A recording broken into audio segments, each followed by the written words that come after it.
Olá, meus amigos, tudo bem? Espero que estejam bem, que estejam felizes e que nós possamos mais uma vez nos reunir para estudar um pouquinho da doutrina espírita. Espero que tenhamos um estudo proveitoso, que tenhamos um estudo feliz e que ao final, não é, das nossas aulas, ao final desse nosso encontro, a gente se sinta cada vez melhor. Vamos lá? Vamos estudar? Nós que estamos estudando, né, Os Mensageiros, a obra de André Luiz, a segunda obra de André Luiz, que vem completar, não é, a nossa playlist, que vem completar a nossa playlist no nosso canal do YouTube, que você acessa pelo site da casa, cefararaquara.org.br. Lá estão 8 obras, as 8 primeiras obras de André Luiz, desde o do nosso lar até nos domínios da mediunidade, que já está acabando. Também que nós estudamos presencialmente lá na casa, mas todas em videoaulas nesse padrão que nós estamos aqui fazendo nos Mensageiros, uma obra que faltava, porque essa obra a gente tinha estudado presencialmente lá na casa sem gravar. Estamos completando, né? Então aproveitem do nosso lar nos domínios da mediunidade, as 8 primeiras aulas, todas gravadas e acabando no domínio da mediunidade, entra o próximo livro. Então eu estou fazendo uma gravação, está em vídeo, vai ficar aí por muito tempo no site. Entendam que não serão só essas 8, serão todas as obras de André Luiz que estarão gravadas no nosso canal do YouTube e com acesso facilitado pelo site, como eu já disse. Vamos lá para o nosso estudo? Então vamos. A história acabando, estamos na penúltima aula, no penúltimo encontro, bem no finzinho, mas ainda o André Luiz vivendo suas experiências, seus aprendizados, eles que se encontram numa casa espírita, né, acompanhando todo um trabalho que a gente chama de desobsessão ou de esclarecimento, enfim. Eles estão vivenciando esse trabalho de uma maneira bastante interessante. A cada capítulo, né, a gente vai vendo novas facetas, não é, desse trabalho. Vamos lá então? Olha aí, estamos aqui. Apresentar e ampliar os conhecimentos sobre a obra de André Luiz e apresentar um caminho que poderá nos conduzir à felicidade através de um processo de reforma íntima baseado em conhecimento e vivência da obra espírita são os nossos objetivos, os objetivos, né, principais dos nossos cursos e dos nossos estudos em nossa casa. Hoje veremos o capítulo 48 e 49, então aula 26, iremos até a aula 27, quando encerraremos o curso. Pertinho já estamos, né? Vamos lá, vamos ver o capítulo 48, Pavor da Morte, e 49, Máquina Divina. Esse pavor da morte é muito interessante, né? Todos são, não é? Mas uma coisa que a maioria da população mundial vai sentir por desconhecer a realidade que a aguarda após a morte do corpo físico. Na aula passada, vimos essa sessão mediúnica transcorrendo e André Luiz observava a postura espiritual ou mental, não é? Dos participantes da reunião. Pessoas pedindo socorro, pedindo para colocar o nome, para serem ajudadas. E durante a explanação, né, as pessoas distraídas, perdendo uma oportunidade fantástica de se aprimorarem, de estudar, de reter conhecimento, umas pensando na vida, outras no trabalho, outras no namorado, olha lá, futebol, enfim, muitos dos presentes, alguns dormindo, olha lá, até né, ressonando ali, olha. E é uma oportunidade incrível que se perde, não é? Por conta do conteúdo, né? Nós nos dispomos a doar o nosso tempo em prol de nós mesmos, né? Com relação ao aprendizado que temos, e acabamos por desperdiçar esse tempo quando nos distraímos, quando não nos concentramos naquilo que está sendo dito na casa espírita.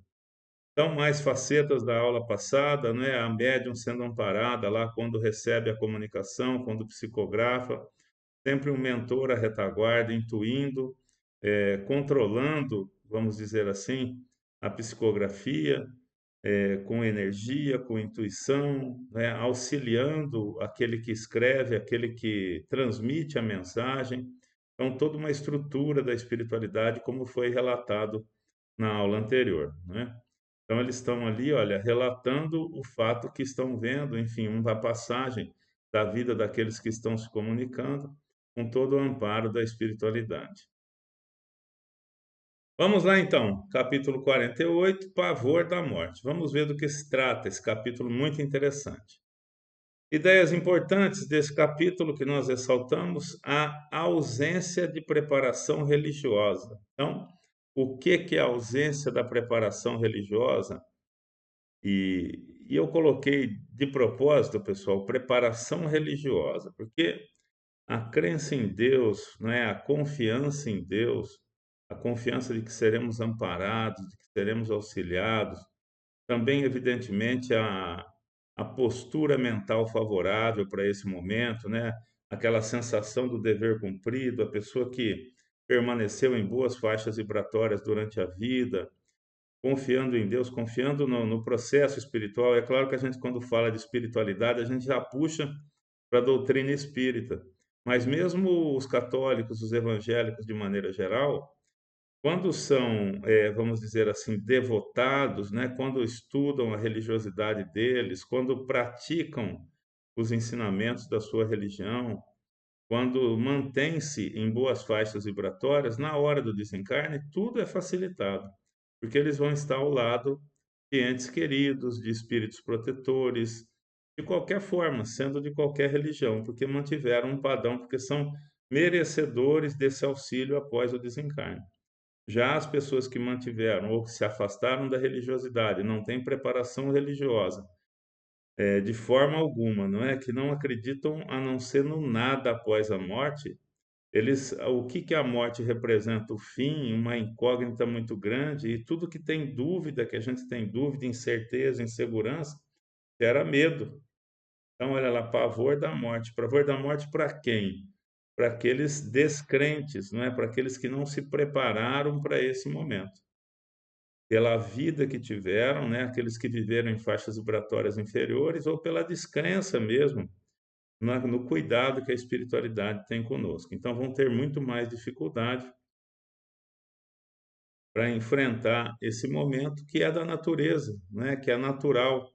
É um momento que todos nós vamos passar mais cedo ou mais tarde, né? De qualquer forma, porque esse é natural, faz parte da vida, né? Tanto quanto faz o nascimento, a reencarnação, o desencarne, ou seja, deixar a carne, também é bastante natural, também faz parte do processo natural da vida, né? Do nosso desenvolvimento, da nossa evolução. Precisamos reencarnar, precisamos desencarnar para evoluir. Então vamos lá. O André começa assim: olha, numerosas explicações do orientador atendiam minhas indagações iniciais, naturais. No entanto, restava aprender uma coisa. Por que motivo se reuniam ali tantos desencarnados, já que recebiam assistência espiritual, estavam numa casa espírita, né, numa reunião, existiam desencarnados ali com toda a assistência, dando assistência aqui e ali, como a gente viu nos capítulos anteriores, né? Não poderiam congregar-se em lugares igualmente espirituais, não poderiam ser direcionados para uma colônia espiritual,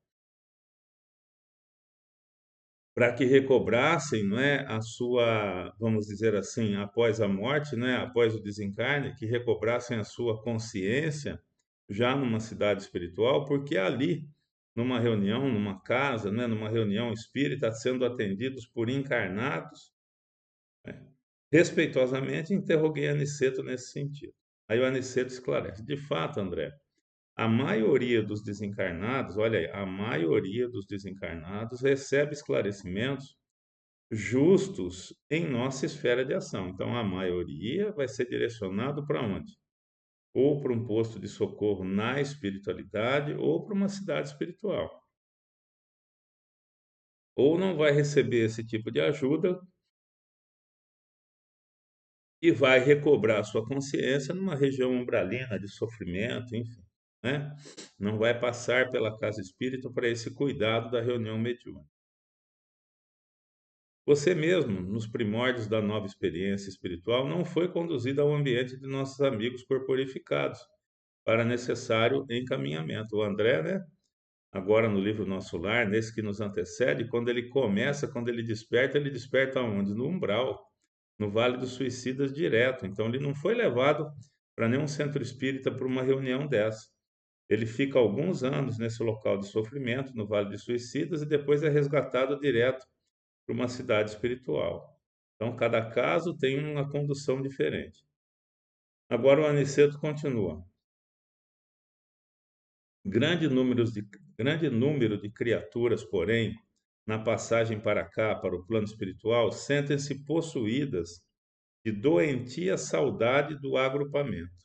Olha a expressão, né, do Aniceto. Doentia saudade do agrupamento. Família, costumes, locais, casa onde vivia, né, doentia saudade do agrupamento que é encarnado. Como acontece no outro plano de evolução. Aos animais, quando sentem a mortal saudade do rebanho. Então, quando a gente afasta, não é, um animal selvagem do seu rebanho e deixa isolado, ele vai ficar entristecido, né? Ele sente muita falta da companhia.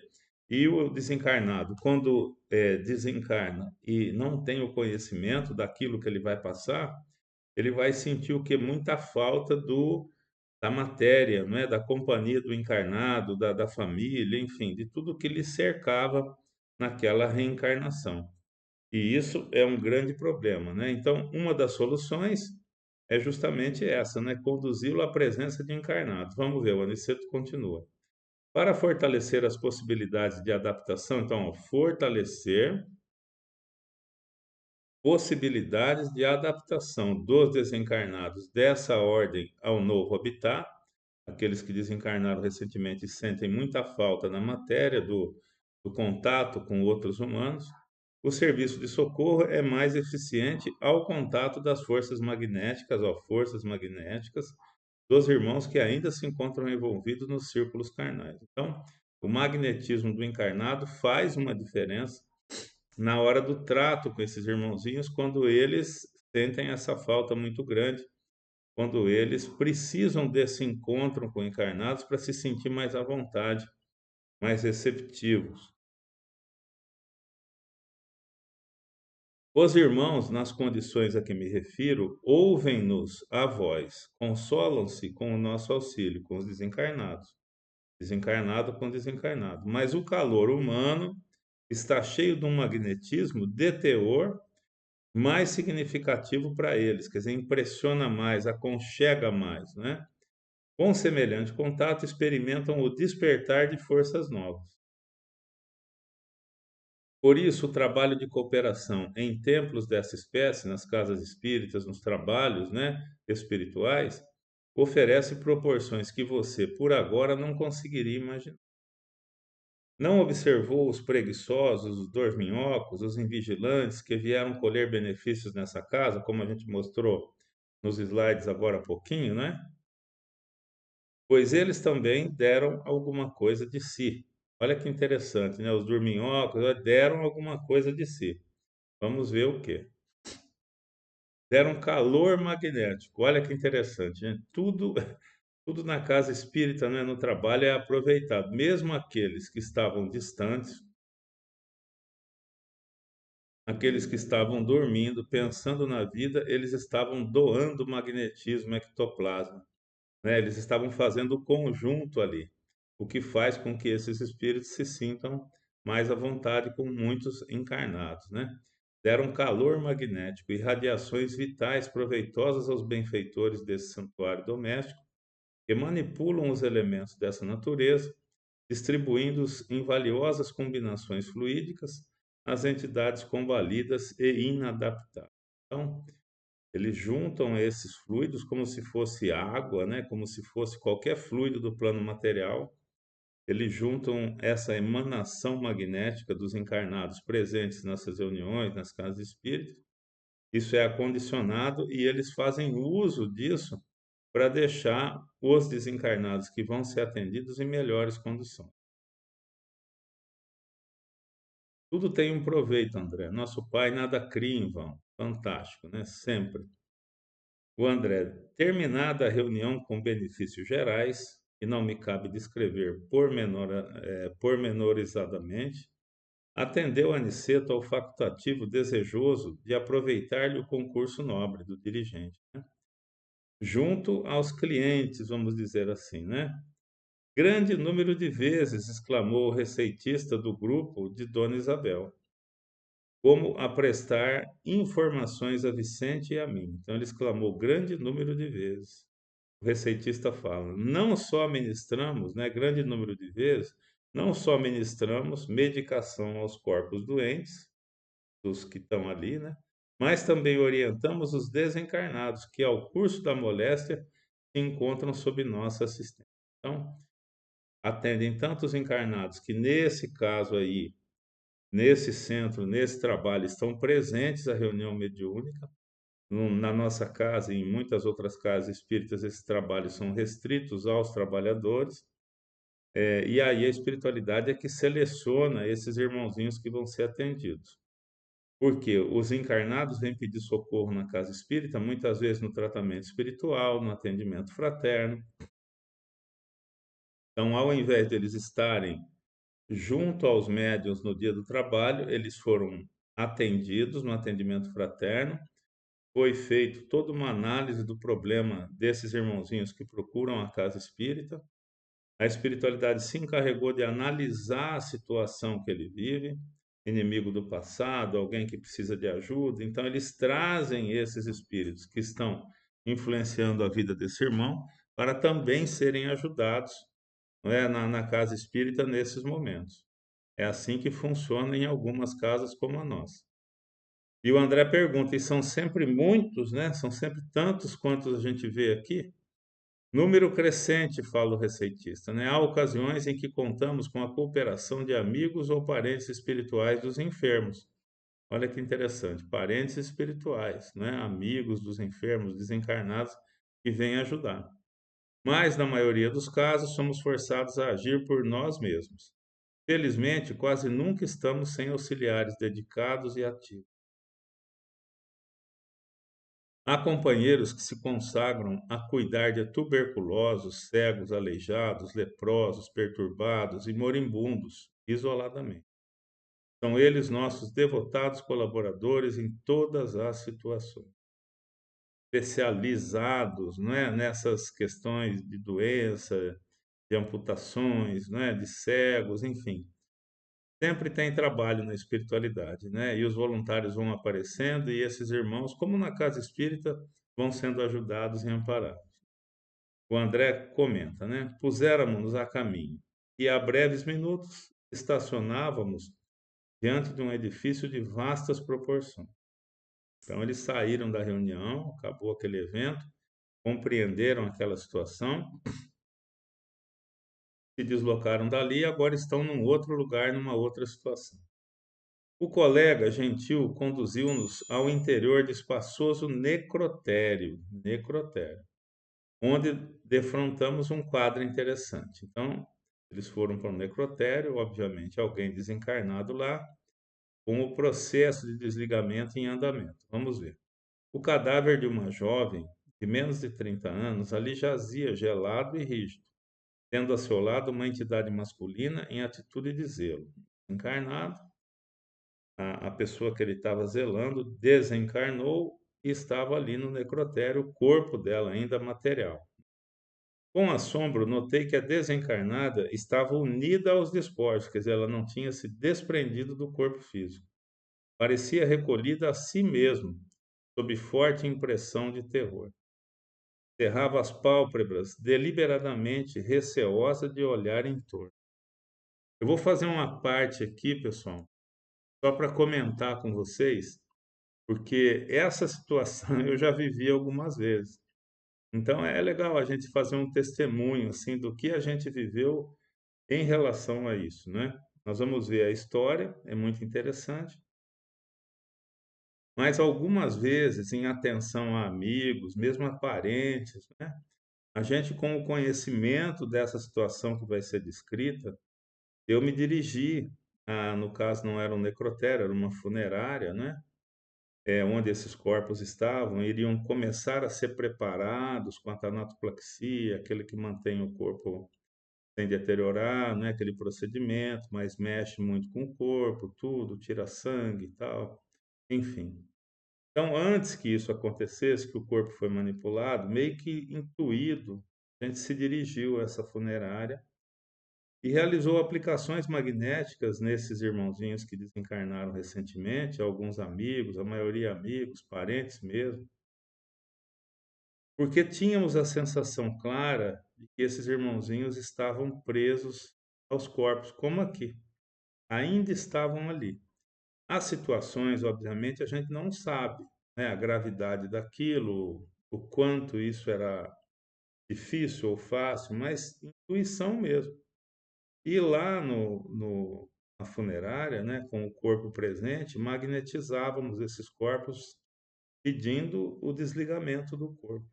E muito interessante é que o magnetismo muito forte, muita energia saindo do nosso corpo, e em algum momento, em determinado momento, vamos dizer assim, aquela energia cessava. E a intuição era toda de que pronto, resolvido. Ou seja, aquele espírito se desligou do corpo. Então, isso a gente já viveu algumas vezes. Com muita alegria, não é? Porque a gente sabe o quão difícil deve ser para aquele que desencarna se ver preso aos despojos, né? Ao corpo físico que já não tem mais vida. Então, se a gente consegue nesse momento, olha como é importante o conhecimento. A gente pode ajudar pessoas nesse caso? Pode. Olha, o meu exemplo, a minha experiência pessoal. É claro que existem inúmeros casos, inúmeras outras histórias, vamos dizer assim, inúmeros outros tipos de socorro que a gente pode oferecer no velório, na casa, mas eu achei um jeitinho de fazer isso lá na funerária que eu tenho acesso, e na certeza de que a gente ajudou, né? Obviamente, tudo isso com a colaboração de quem? Dos mentores, dos trabalhadores da casa espírita que nós trabalhamos.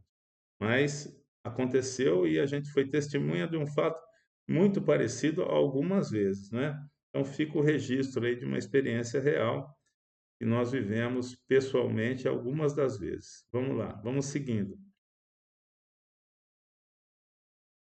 Olha aí, pessoal. Olha a história como é parecida, né? Como é muito parecida. Então, ó, puséramos a caminho e tal, chegaram lá. O cadáver de uma jovem de menos de 30 anos ali jazia gelado e rígido, tendo a seu lado uma entidade masculina em atitude de zelo. Nessas minhas experiências, eu não sou vidente, então eu não vi se tinha alguma entidade, nem quando a entidade se deslocou do corpo, né? Se desdobrou do corpo, se saiu do corpo físico. Só que eu sinto que a energia que eu estava doando para que isso acontecesse para, me indicando que não precisa mais. Com assombro, notei que a desencarnada estava unida aos despojos. Parecia recolhida a si mesmo, sob forte impressão de terror. Cerrava as pálpebras deliberadamente, receosa de olhar em torno. Então, quer dizer, ela está com medo, ela está presa ao corpo ali. Não presa, porque ela já está desligada, né? Nesse caso dessa moça aqui. Ou está presa pelo medo, ela está aprisionada pelo medo ali ao corpo. Então, ela olha, quer dizer, o espírito dela já está liberto, ela consegue movimentar a cabeça com muito medo, olha para um ladinho, olha para o outro e se reclusa novamente, né? Se fecha novamente em torno dela própria, do próprio corpo, né? Vamos ver o que que acontece. O receitista, né, continua. Terminou o processo de desligamento dos laços fisiológicos, mas a pobrezinha, há 6 horas, está dominada por terrível pavor. Então, ela não se desliga pelo medo excessivo, está presa ali, mesmo já desligada do corpo. Aí o André comenta, e apontando o cavalheiro desencarnado que permanecia junto dela, cuidadoso o receitista esclareceu. Aquele é o noivo que a espera há muito. Olha que bacana, né? O noivo esperando, o noivo, e há muito, né? Que a espera há muito. Ela é nova, o noivo já se espera há muito, né? já está há alguns anos na espiritualidade, os dois novos, né, desencarnando novos, mas o noivo zelando por ela, cuidando dela, aguardando ela nesse momento e ela com um extremo medo ali, presa no corpo. O André comenta: aproximamo-nos, entanto, e ouvimos-los exclamar carinhosamente, o noivo, né? Cremilda, Cremilda, vem, abandona as vestes rotas, né? O corpo morto, fiz tudo para que não sofresse mais. Nossa casinha te aguarda. Olha que beleza, né? Ele já tem uma casinha, já está trabalhando na espiritualidade com méritos, né? Está ali para recebê-la e ela, com medo danado desse, por desconhecimento, vamos dizer assim, né, atrasando esse momento feliz, né, dela, do reencontro, uma casinha, e não é fácil isso, né? Não é sempre que tem uma casinha esperando aqueles que desencarnam. Mas a pobrezinha continuava estendida, né, copiando a posição cadavérica, tomada de infinito horror. Aniceto, que tudo pareceu compreender num abrir e fechar de olhos, fez leve sinal ao rapaz desencarnado, esse que se aproximou comovido. O Aniceto fala para o rapaz, né? É preciso atendê-la do outro modo, não é chamando assim. Vejo que a pobrezinha não dormiu no despreendimento e mostra-se amedrontada por falta de compreensão e de preparação espiritual. Não convém que o amigo se apresente a ela já já. Então ele fala assim, porque isso, ela não acredita em nada, o noivo falando, o noivo morreu, né, para ela, então ela vai ficar mais aterrorizada ainda. Não obstante o amor que lhe consagra, ela não poderia revê-lo sem terrível comoção, nesse instante em que a mente lhe flutua sem rumo. Ela está com medo de tudo, né? O noivo fala, né? Sim, às 6 horas chamo-a sem cessar, identificando-lhe o terror. O Aniceto fala para ele, né? A ausência de preparação religiosa, meu irmão. Olha lá, né? A ideia importante da nossa aula. Vamos ver o que o Aniceto fala a respeito. A ausência de preparação religiosa, meu irmão. Ela dormirá, porém, e, tão logo consiga repouso, entregá-la-emos aos seus cuidados. Por enquanto, conserve-se alguma distância. Então, ele pede para o rapaz se afastar para que, na hora que ela saia do corpo, ela não o veja piorando a situação com medo, né? Ao invés de, numa situação de uma pessoa mais esclarecida, ser recebida pelo noivo que gosta tanto seria um privilégio, não é? Um motivo de alegria. E no caso dela, pelo medo, e o medo só vem com o desconhecimento, a situação está sendo agravada ou dificultada, né? O André comenta, olha lá. E fazendo-se acompanhar do facultativo que assistira espiritualmente a jovem nos últimos dias, aproximou-se da recém-desencarnada, falando com inflexão paternal. Isso é Aniceto. Vamos, Cremil, dar um novo tratamento. Vamos ver o que acontece. O André, ouvindo, a moça abriu os olhos, espantadíssimos, e exclamou. Ela estava ali, consciente, né? A Cremilda fala: Ah, doutor, graças a Deus. Então, olha que interessante, né? O Aniceto de branco, tal, ela com o médico, né? Então, veja como o Aniceto contornou a situação, né? Ó, doutor, né? Graças a Deus, identificou, né? Sentia-me no reino dos mortos, olha ela, né? E ela estava, aí ele propôs um novo tratamento, e ela então se sentindo reencarnada, se sentindo num pesadelo ali, né? Olha aí, ó, que pesadelo horrível. Sentia-me no reino dos mortos, ouvindo meu noivo, falecido há anos, chamar-me para a eternidade. Aí o Aniceto fala: Não há morte, minha filha. Creia na vida eterna, profunda, vitoriosa. É o Senhor o novo médico? Ela fala, né? Sim, fui chamado para aplicar-lhe alguns recursos em bases magnéticas. Torna-se indispensável que durma e descanse. Aí a Cremilda fala: É verdade, estou muito cansada, necessitando de repouso.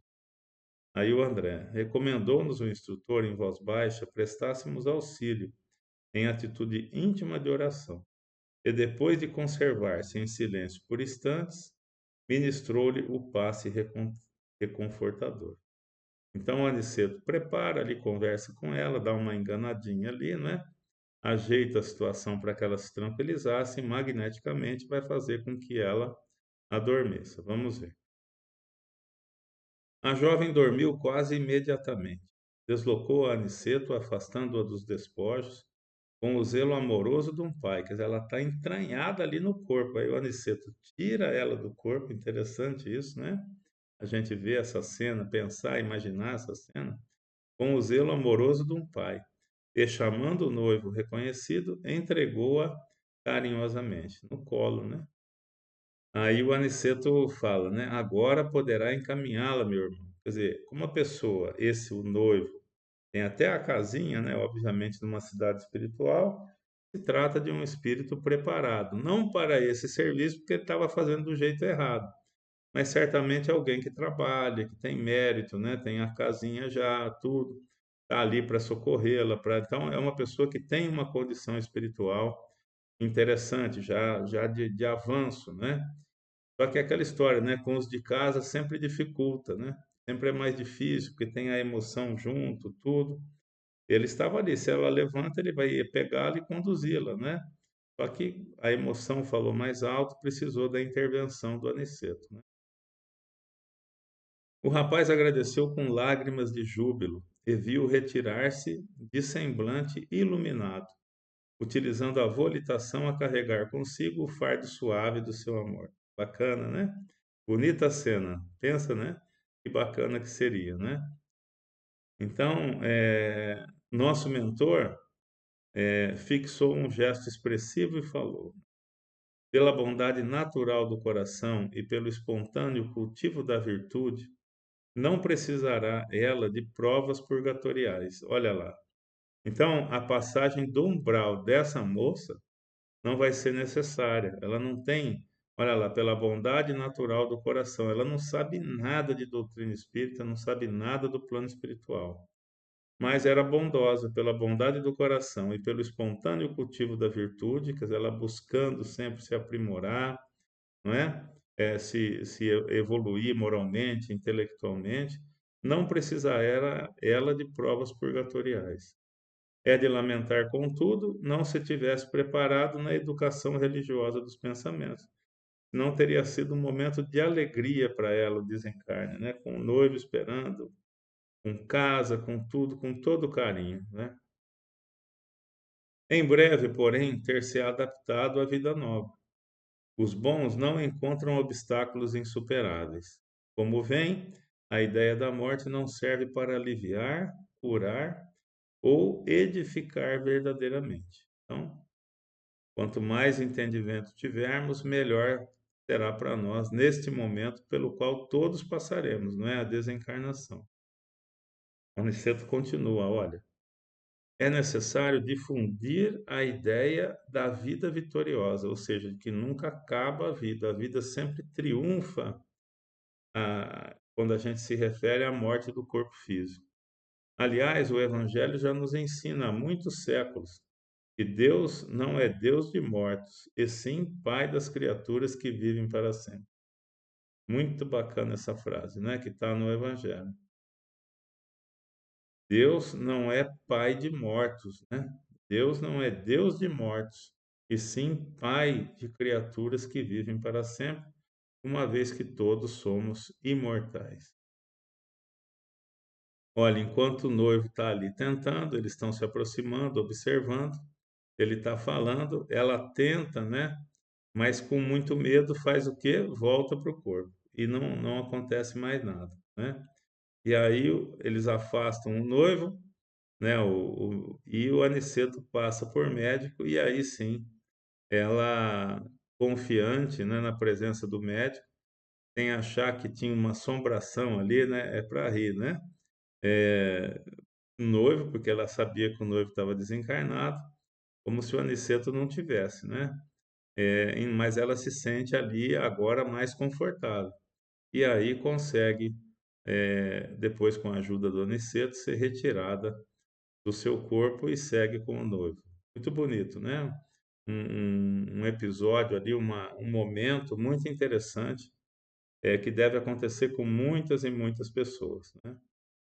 que desencarna. Vamos lá? Capítulo 49, Máquina Divina. Vamos ver do que se trata. Máquina Divina, capítulo 49. Ideias importantes, a lei de causa e efeito no desencarne. Olha aí. Então, por que que essa moça teve esse amparo? Por que que essa moça não precisou passar pelo umbral? Porque ela mantinha um padrão vibracional bom. Ela praticava caridade, ela se mantinha em bons pensamentos. Então, ela naturalmente vai ser destinada, vai ser designada para viver em lugares compatíveis com a sua faixa vibratória média. Então, ela teve todo esse apoio e pôde ser socorrida ou amparada pelo seu noivo, que já estaria a levando, né, para uma habitação numa cidade espiritual. Que bacana, né? Lei de causa e efeito, né? Ela A causa, não é uma vida boa dentro de padrões vibratórios bons, o efeito, o amparo no desencarne, né? Vamos lá. E agora vamos ver então máquina divina. O que que se trata isso, né? E a lei de causa e efeito também nesse capítulo se fazendo presente e forte. Vamos ver do que se trata. O André vai comentando então. Não se passaram muitos minutos e estávamos ao lado do agonizante, outra pessoa, né, cuja situação preocupava o clínico espiritual. Era um cavaleiro de 60 anos, presumíveis que a leucemia aniquilava morosamente. O receitista, o médico, né? Há muitos dias se encontra em coma. Então, o primeiro caso que o receitista levou eles foi o da moça. Já estava desencarnado. Agora é outra pessoa, esse senhor, né? Há muitos dias se encontra em coma, mas temos necessidade de mais forte auxílio magnético para facilitar o desprendimento. Então ele não estava dando conta, chamou quem? O Aniceto e a equipe, né, junto com o André. O André comenta: no aposento, além de duas senhoras desencarnadas, a mãe do agonizante e uma parente próxima, que estão ali também para esperar, né, o agonizante para ajudar, viam-se familiares encarnados, família, né, dando mostras de grande aflição. Já a aflição é uma energia o quê? Ruim, não é uma energia boa, né? Vamos lá. Nosso orientador examinou o enfermo detidamente e sentenciou. O Aniceto, né, vai falar. Nada resta senão a necessidade de concurso para o desligamento final. Ou seja, a situação já estava definida, né? Ele está desencarnando. Só que aquele ambiente, a própria pessoa ou as energias do ambiente estavam impedindo o desencarne. Aí o André comenta, olha lá. Aniceto, a seguir, recomendou observássemos o moribundo com atenção. Vamos ver a situação dele, né, da pessoa. Concentrando todas as minhas possibilidades, fixei o enfermo prestes a desencarnar. Notei com minúcias que a alma se retirava lentamente através de pontos orgânicos insulados. Olha, a alma se retirava lentamente através de pontos orgânicos insulados, um aqui, outro ali, um desprendimento lento, né? Assombrado, verifiquei que bem no centro do crânio havia um foco de luz mortiça, quer dizer, apagando, né? Candelabro aceso às ondulações brandas do vento. Enchia toda a região encefálica, despertando-me profunda admiração. Região da pineal, né? Ali no centro do cérebro. Vamos ver o que o Aniceto fala. A luz que você observa é a mente, para cuja definição essencial não temos por agora conceituação humana, quer dizer, é a mente, o espírito, né? É a energia que envolve o espírito, que envolve esse ponto, né, que nem a doutrina descreve, né? Um clarão, uma centelha, né? Sem definição material. Aí o André, notando minha estranheza, Aniceto colocou minha destra na fonte, transmitindo vigoroso influxo magnético e acentuou. Repare a máquina divina do homem, o tabernáculo sagrado que o Senhor permitiu se formasse na terra para a sublime habitação temporária do espírito, o corpo, né? Agora, André, não está você diante de uma demonstração anatômica da ciência terrestre. examinando carne morta e músculos enrijecidos. Ele fala: não analise agora como quem faz uma autópsia, né? Como um médico que aprende ali na aula na aula sobre o corpo humano ali, né? Observe agora o olho mortal. Observe, ó, observe agora. O olho mortal não poderá contemplar o que se encontra à sua vista nesse instante. O microscópio é ainda pobre, não obstante representar uma nobre conquista para a limitada visão humana. A gente lembra que a história de André Lee se desenvolve nos anos 50 ali, né? Depois da guerra, 40 e pouco, 50. Naquele tempo o microscópio não era como hoje. Então, o Aniceto, né, ele fala dessa forma: o microscópio vai ver, mas não é o suficiente para ver o que você está vendo agora, né? Ele desencarnado com a visão ampliada pela magnetização do Aniceto. Vamos ver. A cooperação magnética do querido mentor modificara a cena e fui compelido a concentrar todas as minhas energias a fim de não inutilizar a observação pelo golpe do espanto. Ele espantado. A luz mental ali no lugar da pineal, né? A luz, a energia que ainda restava ali, a luz mental, embora fosca, quer dizer, não estava tão iluminada assim, estava desencarnando, né? Tornara-se mais nítida. E o corpo do moribundo agigantou-se, oferecendo um espetáculo surpreendente aos olhos ansiosos. Então, ele fala que quando ele fixa a memória, quando ele fixa a vista, né? E o aniceto magnetiza, quer dizer, amplia suas condições, ele descreve dessa maneira, né? O corpo do moribundo agigantou-se, cresceu diante de mim, oferecendo-me um espetáculo surpreendente aos olhos ansiosos. Parecia-me o corpo agora maravilhosa usina nos mais íntimos detalhes. Usina, né? O quadro científico era simplesmente estupefativo.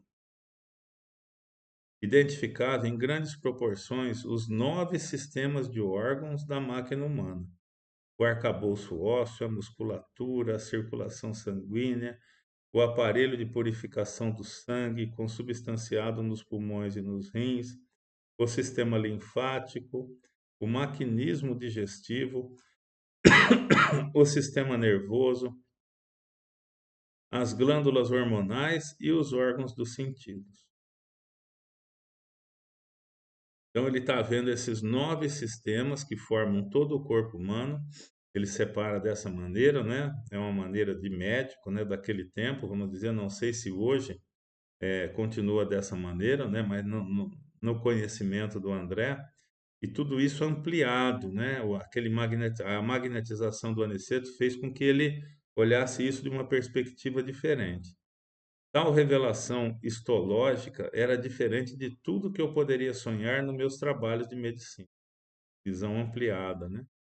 A circulação do sangue semelhava-se a movimento de canais vitalizadores daquele pequeno mundo de ossos, carne, água e resíduos. A circulação do sangue semelhava-se a movimento de canais vitalizadores.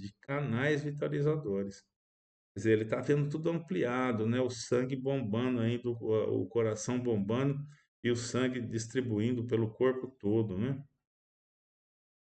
A circulação do sangue semelhava-se a movimento de canais vitalizadores daquele corpo, daquele pequeno mundo de ossos, carne, água e resíduos.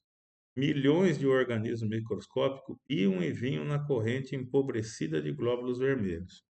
Olha, milhões de organismos, né? Como fala o Dr. Sérgio Felipe de Oliveira, né? O corpo é um organismo, né? É um lugar onde vivem milhões de seres, né? Diferentes. Ele fala, nós somos uma colônia, né? Habitados, o corpo humano é uma colônia habitada por inúmeros tipos de vida diferente, né? É o que o André está vendo aqui com bastante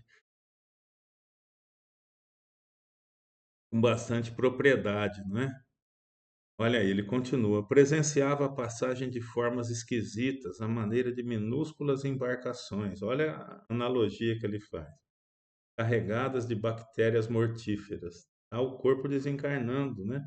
Então, a própria natureza, nesse momento, a gente vai ver que no momento do desencarne, o corpo que foi sempre feito para funcionar de maneira precisa, né? A complexidade, né, do corpo humano é fantástica, porque tem todas essas colônias, né, como ele fala, de pequeninos barcos, né, são micro-organismos que vivem como numa colônia, só que tudo funciona direitinho, um cumprindo a tarefa que ele compete, cobrindo, se relacionando com o outro em determinado lugar, só que na hora da morte, quando o corpo está falindo, vira um caos, porque nada combina, nada tá do jeito que tinha que ser. Então essas substâncias, né, esses micro-organismos, eles ficam sem saber o que fazer, entre aspas, né, vamos dizer assim. Mas eles perdem a possibilidade de fazer o que eles fizeram durante toda a vida daquela pessoa. Então fica um caos, é isso que ele está descrevendo, né? Elementos maiores da flora microbiana transformavam-se em pequeninos barcos, hospedando feras minúsculas. Às centenas, invadiam todos os núcleos organizados. Os órgãos, como os pulmões, o fígado e os rins, estavam sendo assaltados. Olha que interessante a fala, né? Irremediavelmente, por incalculável quantidade de sabotadores infinitesimais. À medida que se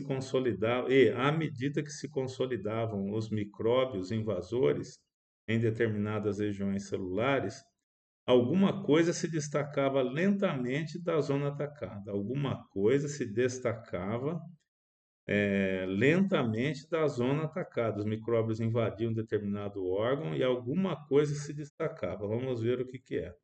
Como se um molde sempre novo fosse expulso da forma gasta e envelhecida, como uma parte, né, do perispírito saindo ali daquele órgão porque já não tinha mais finalidade. Reconhecendo eu deste modo que a desencarnação se operava através de um processo parcial. Então vejam, os micro-organismos invadiam, né, descontroladamente o órgão que parava de funcionar, e aí aquela parte do perispírito se desprendia, quer dizer, se desligava, que permaneceu ligado durante toda a encarnação, desligava. Então aquela parte da matéria perispiritual se desligava do corpo. Então ele fala que a desencarnação ocorria aos poucos, né? Reparei que algumas glândulas faziam desesperado esforço para enviar aos centros invadidos determinadas porções de hormônios que eram incontinenti absorvidos pelos elementos vitais, né, letais. Então, os micróbios se proliferando, né, esses micro-organismos, né, que têm a função biológica de, vamos dizer assim, de matar o corpo, né, porque é isso que está acontecendo, né? Eles têm a função biológica de desligar o corpo espiritual do corpo físico, matando os órgãos, né? E veja que quando o corpo para de ter condições de viver, o perispírito se afasta, desencarna, né? Sai da carne. Olha a expressão desencarnar, né? Então, ó, as glândulas, por seu tempo, né, elas funcionam como? Sentiu que tem pouco daquela substância que ela produz e que aquela substância faz parte de um monte de substâncias que faz com que o corpo viva, né, permaneça vivo. Elas sentindo que tem pouco, produz bastante, mas tudo aquilo que elas produziam era absorvido por esses micro-organismos que estão ali desencarnando o corpo efetivamente, né? Vamos lá. Olha lá, o André agora vai ver, né, vai continuar a sua observação. O plasma sanguíneo, o sangue, né, figurava-se líquido estranho e gangrenoso, diferente do vermelhinho e bonitinho. Pela excessiva movimentação da onda mental, observei que o moribundo tentava readquirir a direção dos fenômenos orgânicos, mas em vão. Eu não consegui. Quer dizer, ele estava tentando, a tentativa nossa sempre vai ser de permanecer vivo, né? De sobreviver, né? Mesmo que de forma, ele estava em coma há alguns dias, mas O movimento vai ser sempre o de reagir à morte, né? De se manter vivo. É o instinto da sobrevivência, que é o mais forte que existe na gente, né? Desde o tempo dos animais. Todos os complexos celulares atritavam entre si, e as bactérias pareciam gozar o direito de multiplicação crescente e festiva. Aí o Aniceto fala: está vendo a máquina divina, olha lá, está vendo a máquina divina, formada pelo molde espiritual pré-existente, perispírito, né? O corpo do homem encarnado é um tabernáculo e uma bênção. Nesta hecatombe angustiosa de uma existência, nesse fim de vida, né? Pode você reparar que todos os movimentos do corpo estão subordinados à administração da mente, do espírito, né? O organismo vivo, André, representa uma conquista laboriosa da humanidade terrestre, no quadro de concessões do Eterno Pai. Pode você agora identificar os movimentos da matéria viva? Cada órgão é um departamento autônomo na esfera celular. Subordinado, quer dizer, cada órgão tem sua função específica, né? Ele funciona a vida toda da pessoa fazendo aquilo que lhe cabe para que o corpo físico se mantenha vivo, né? Então, cada órgão tem uma função. Cada órgão é um departamento autônomo na esfera celular, subordinado ao pensamento do homem, ao espírito, ao ser inteligente. Cada glândula é um centro, olha, cada glândula é um centro de serviço ativo. Há muita afinidade entre corpo físico e máquina moderna, né? Ele faz um paralelo, né? Sendo que a máquina moderna que ele se refere é de 1950. São ambos impulsionados pela carga de combustível, com a diferença de que, no homem, a combustão química oferece ao senso espiritual que dirige a vida organizada. Então, ele fala, ambos são impulsionados por carga. Ele está comparando aí com um carro, né, com alguma coisa assim. Então, o carro tem um combustível que faz com que ele se mantenha vivo, entre aspas, que ele funcione, né? E o corpo físico ele gera o que? Ele gera o alimento, né? O alimento que ele absorve e também as energias que ele puxa do plano espiritual através do centro de força fazem com que ele gere o fluido vital que fica armazenado ali no duplo etérico, que faz com que ele se mantenha vivo, né? É na mente que temos o governo dessa usina maravilhosa, o corpo. Não possuímos aí tão somente o caráter, a razão, a memória, a direção, o equilíbrio, o entendimento, mas também o controle de todos os fenômenos da expressão corpórea, mesmo que de forma simpático e parasimpático, né? Alguns comandos mentais eles são conscientes, outros inconscientes. O coração bate sem comando, o fígado trabalha sem comando e por aí vai, né?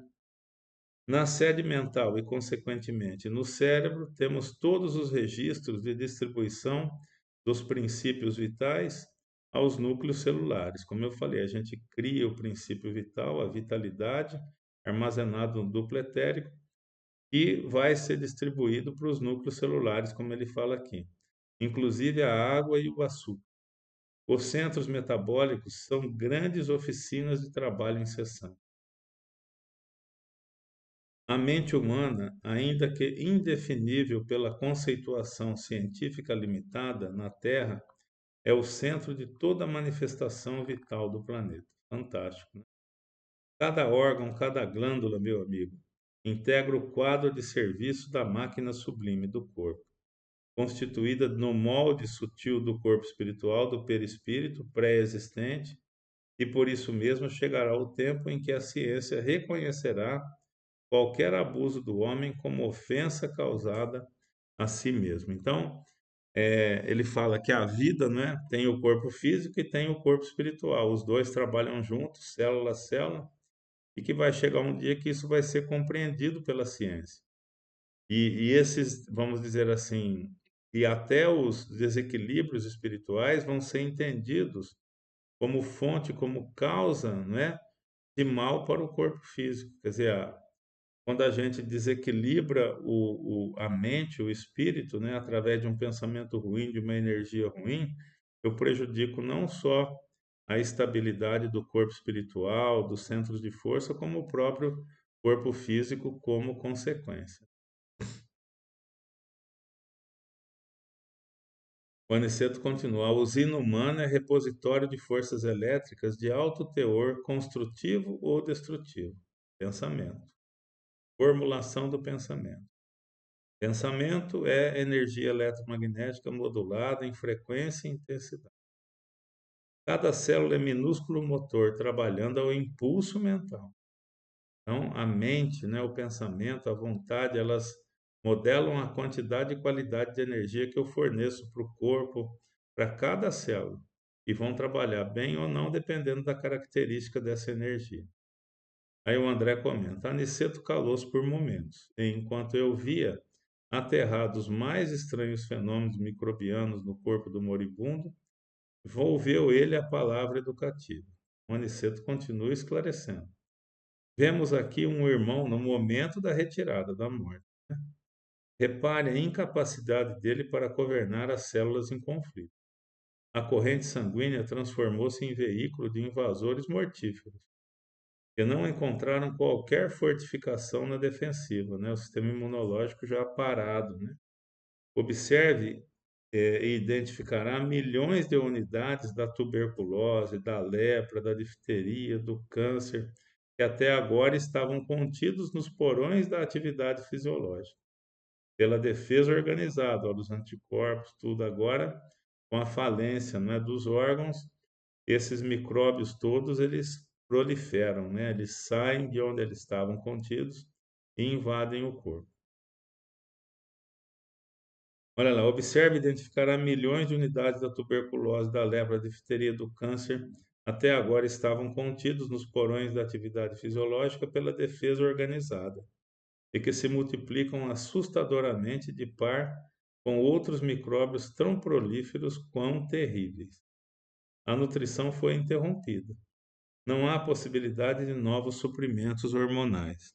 O agonizante retira-se aos poucos, cada parte do perispírito, o órgão vai parando, o perispírito se desprendendo, como a gente viu anteriormente. O agonizante retira-se aos poucos e ainda não abandonou totalmente a carne, por falta de educação mental. Então, olha de novo. Então, todo esse processo, né, que ele está em coma há vários dias, de tudo, né, o corpo lutando, tudo, por quê? Falta de educação mental. Porque se o espírito reconhece esse momento com tranquilidade, o desencarne é suave. Quantas obras de André Luiz, né, existem onde ele descreve o desencarne como um momento tranquilo, um momento sutil, sem nenhum tipo de perturbação, sem nenhum tipo de problema, né? Eu não lembro agora o livro exatamente, eu sempre menciono isso nas aulas, né? Tem um dos livros do André Luiz onde ele descreve os desencarnes, se eu não me engano é Os Missionários da Luz, não vou ter certeza, mas é onde são 5 desencarnes que ele descreve no livro, e um deles é de uma senhora evangélica, quando está acordada, vamos dizer assim, né? Na vida normal dela de encarnada, evangélica, participante da igreja, tudo, de cultos e tal. Só que no desdobramento da noite, ela era uma pessoa tão boa, já com uma evolução tão adequada, apesar de, naquela encarnação, não ter estudado a doutrina espírita, mas possivelmente um espírito bastante consciente do plano espiritual, mesmo antes da encarnação, porque ela se especializou nos desdobramentos da noite em ajudar a espiritualidade no desencarne de pessoas. Então, ela desdobrada, ela ajudava a fazer isso que o Aniceto, o André estão fazendo, desencarnar pessoas. Então, quando ela vai desencarnar, é extremamente tranquilo, porque ela tinha plena consciência do que aconteceria. Não como um espírito, vamos dizer assim, encarnado, né, evangélica tal, mas simplesmente ao desdobrar, Então, nesse momento da morte, a pessoa está ali deitada, inconsciente, está mais desdobrada do que, né, incorporada ao corpo. O mentor daquele livro autoriza que ela faça o seu próprio desencarne, o seu desligamento de maneira bastante tranquila, harmoniosa, sem nenhum tipo de problema, de medo, de nada. Então ela só não corta o cordão de prata, aí ela chama o mentor do André e ele faz o corte, mas com ela em pé, do lado do corpo, tendo feito o desencarne, o desligamento dos órgãos, de tudo, que é o que está acontecendo com esse irmãozinho, né? Aos pouquinhos eles vão se desligando, ela faz o desencarne dela, chega o mentor e corta o seu cordão de prata, para ver que cada caso é um caso, né? Lei de causa e efeito no desencarne, né? Dependendo da vida que levamos, do quanto estudamos, do quanto conhecemos, teremos um desencarne proporcional. Vimos aquele primeiro caso da moça, agora o caso desse senhor. Olha lá, o agonizante retrai-se aos poucos e ainda não abandonou totalmente a carne por falta de educação mental, que está preso ao corpo também, está resistindo ao momento do desencarne por desconhecimento, por medo, né? Vamos ver como é que isso acaba. Aí o Aniceto comenta, né? Vê-se pelo excesso de intemperança das células, sobre as quais não exerce nem mesmo controle parcial, que este homem viveu bem distante da disciplina de si mesmo. Seus elementos fisiológicos são demasiadamente impulsivos, atendendo muito mais aos instintos que ao movimento da razão concentrada. Uma vida ainda ligada à matéria, né? Uma vida ainda materializada, né? Ele fala aqui, ó, seus elementos fisiológicos do corpo físico são demasiadamente impulsivos, atendendo muito mais ao instinto, que é do animal, e ao movimento da razão, que é do espiritual, né? A falar verdade, este nosso amigo não está desencarnando, está sendo expulso. Olha que expressão do Aniceto, né? O desencarne poderia ser muito mais tranquilo. Dada a resistência do espírito ali em abandonar o corpo, tem todo esse movimento dos micróbios, dos micro-organismos que vão desligando aos poucos, né? Como foi descrito, quer dizer, o órgão morre e o perispírito se afasta. Ele está sendo, ele fala aqui, ó, a falar verdade, esse nosso amigo não está desencarnando, está sendo expulso da divina máquina, está sendo expulso do corpo, né? Onde, pelo que vemos, não parece ter prezado bastante os sublimes dons de Deus. Então, olha lá, lei de causa e efeito no desencarne. O desencarne em si da moça do primeiro caso nem foi dessa forma, não é? Ela estava desencarnada, nos parecendo que o desencarne foi tranquilo, só a postura mental dela é que não permitia que ela se afastasse do corpo, mas ela não teve problemas sérios para desencarnar, pelo menos não descritos, né, pelo noivo. Simplesmente o fato de não conhecer, de não saber o que ia se passar com ela, fez com que ela tivesse medo. No caso aqui desse senhor, é o aspecto material mesmo, a materialidade da sua vida fez com que ele se apegasse ao corpo. E aí ele está sendo expulso nas palavras aqui do Aniceto do corpo, através de cada órgão, de cada partezinha do corpo, quando vai perdendo a capacidade, né, vai sendo desligada pela invasão dos micro-organismos e tal, o perispírito vai se desdobrando ali do corpo físico pela última vez, né? Então, o caso é diferente, né? Mas os dois com algum problema pelo desconhecimento desse momento, né? E é isso, gente. Que capítulo bacana, né? Essa descrição desse momento, né, da morte, dos momentos que seguem a morte do corpo físico. O primeiro da moça, depois que o corpo já tinha se desligado. E desse senhor, o processo durante, né? O processo já muito difícil, motivado pelo materialismo ali, pela relutância no desencarne. Gostaram do capítulo? Gostaram da aula? Então, próxima aula, aula final do nosso curso. sem dúvida estaremos juntos mais uma vez, não é? Terminando mais um curso do André Luiz, mais um curso em videoaulas do nosso Centro Espírita Francisco de Assis. Estará disponível para todos vocês no site da nossa casa, cefararaquara.org.br. Grande abraço, beijo no coração. A gente se vê na próxima aula, aula final do nosso curso. Tenham todos uma excelente semana. Um abraço.